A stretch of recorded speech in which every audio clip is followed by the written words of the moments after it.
ఇవాళ తొండాడే కార్యక్రమం, దీన్ని రాజకీయంగా ఉపయోగించుకోవాలనే కార్యక్రమంతో మా రాష్ట్ర వ్యాప్తంగా చాలా దురదృష్టం ఏంటంటే రాష్ట్ర వ్యాప్తంగా ఉన్నటువంటి మా నాయకులందరికీ నోటీసులు ఇచ్చే కార్యక్రమం చేస్తున్నారు.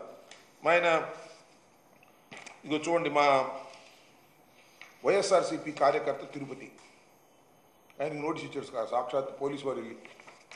దాంతోపాటు పొద్దుటూరు ఎమ్మెల్యే గారు, ఎక్స్ఎమ్మెల్యే గారు, ఆయనకి వెళ్ళి పొద్దుటూరులో నోటీస్ ఇచ్చారు.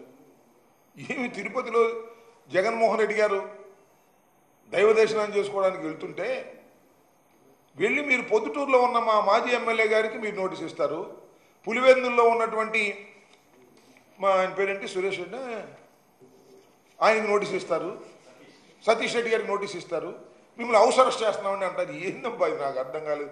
ఎంత అగ్లీగా మీరు బిహేవ్ చేస్తున్నారు దైవ దర్శనానికి వెళుతున్నటువంటి జగన్మోహన్ రెడ్డి గారి పట్ల మీరు చూపించాల్సింది ఇదేనా అని అడుగుతా ఉన్నాను.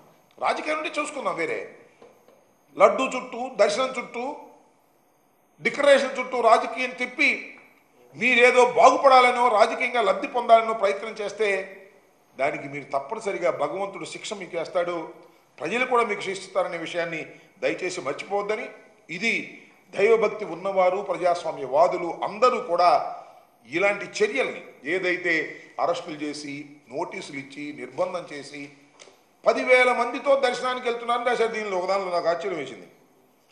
10,000 మందితో పోలీసు వారు ఇచ్చినటువంటి నోటీసు, 10,000 మందితో దర్శనానికి వెళ్తున్నారని తెలిసి 10,000 మందితో దర్శనానికి వెళ్తారు. నాకు అర్థం కాల.